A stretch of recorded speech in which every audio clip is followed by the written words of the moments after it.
Oh, good morning guys. We're back at it again with another video.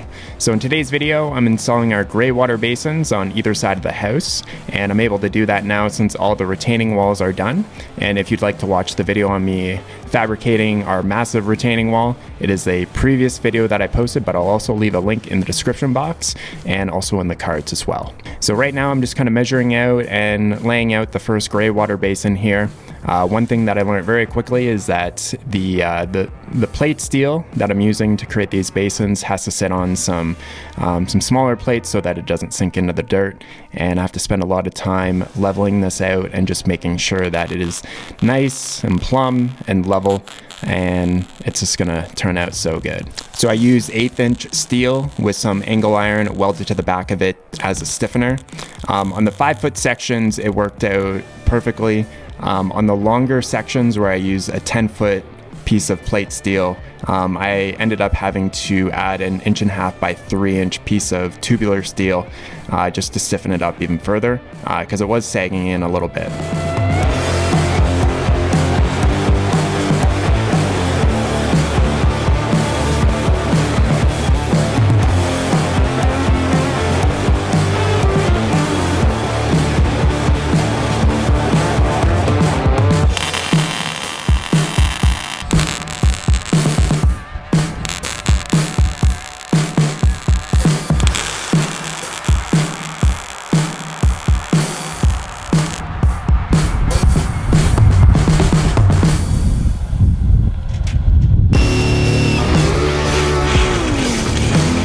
So if gray water harvesting is a little confusing to you and you don't really necessarily understand why I'm doing or what I'm doing, I've got a video that I just recorded showing an entire tour and explanation of gray water and how we're doing it for our homestead here.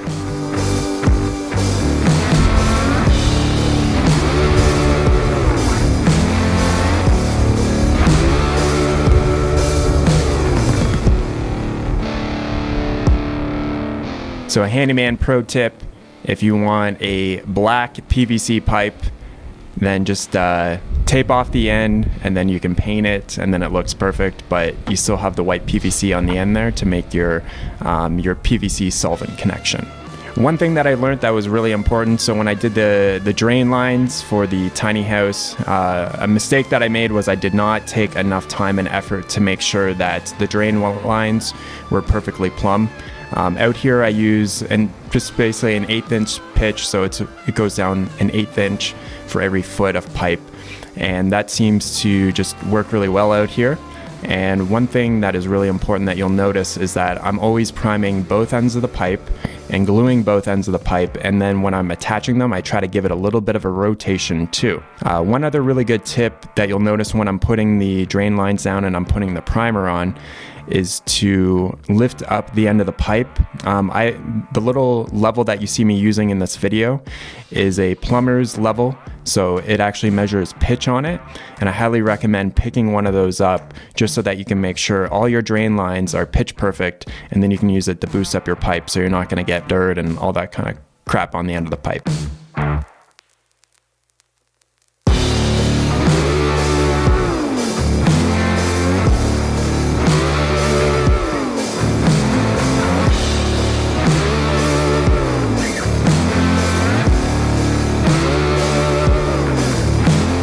And a lot of people have been asking me about an updated video on our rainwater system. I'm going to be doing that for next week, and then the following week will be the gray water tour video. So you get a really, really good in-depth explanation of how I did everything, and lots of great video and clips showing you how basically the pipes are running and everything is run with the trenches open.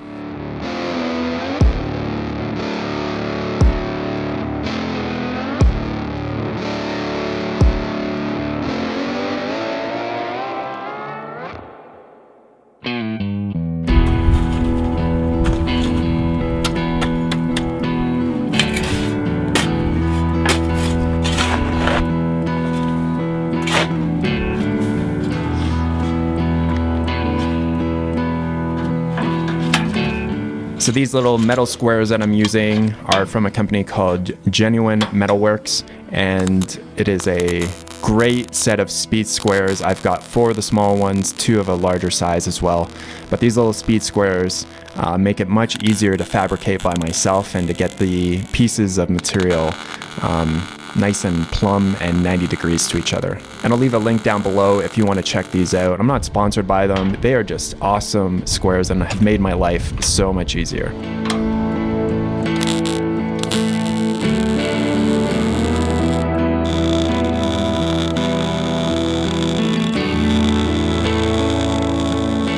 And here you can see this is where I'm using my plumber's level to raise up the pipe so that we can get the primer on there nice and easy and the glue, and then we're not getting any sand on those, and we can just make our connection nice and smooth.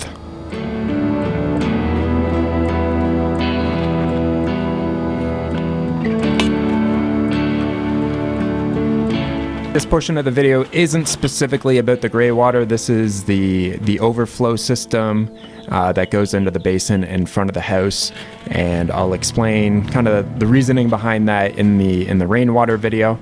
But you definitely want to be able to manage your overflow from your rainwater system and use that overflow as a resource as opposed to just sending it wherever you want it to go.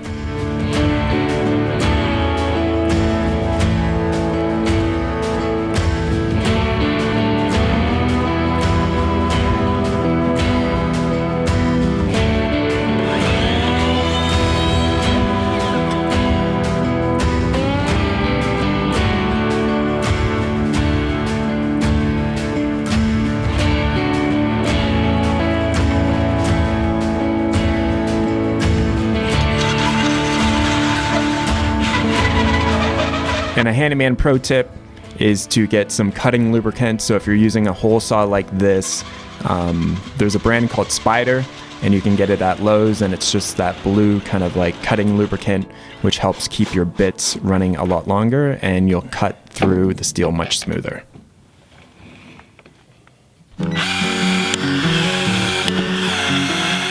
Now I teed off our main water supply going into the house in 2 places so that we could set up irrigation to go to all of these trees here. You might be thinking, why would you run irrigation when going to be watered through the gray water system? The gray water system presumes that somebody's actually living at the house. So if there's nobody here and we still want to be able to water the trees, because these are going to be water needy trees, we want to still be able to water them. So having this irrigation system set up will just allow me to water these trees whenever I want, and I can control it remotely. I'll be using the ratio controller set up with all these little irrigation valves.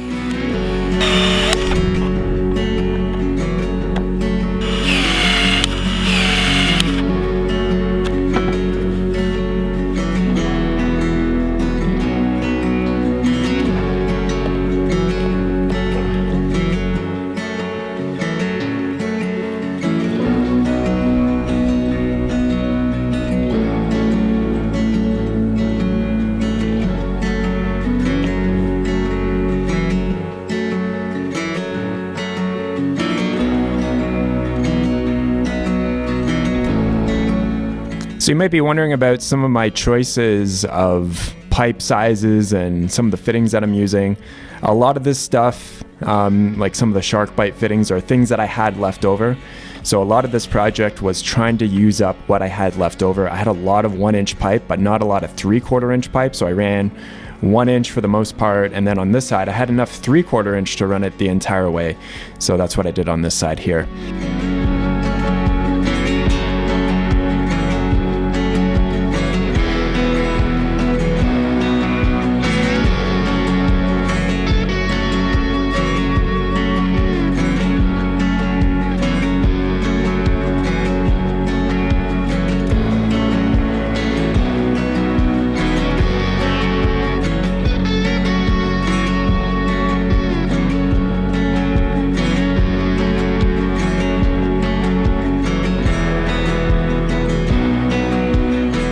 So here are the final shots. This is one of the irrigation boxes that I ran a long time ago. And here's the final shots of the gray water from one of the sinks inside going into the actual basin. And then I use those 3-way valves or jacuzzi valves in order to switch the water to the different places. I'll leave a link to the jacuzzi valve. I just buy them on Amazon, and you can check it out down below.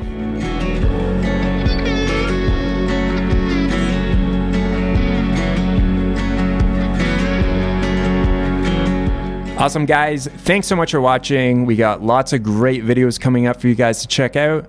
Thanks so much for watching. We'll catch you on the next video. Talk to you soon. Peace.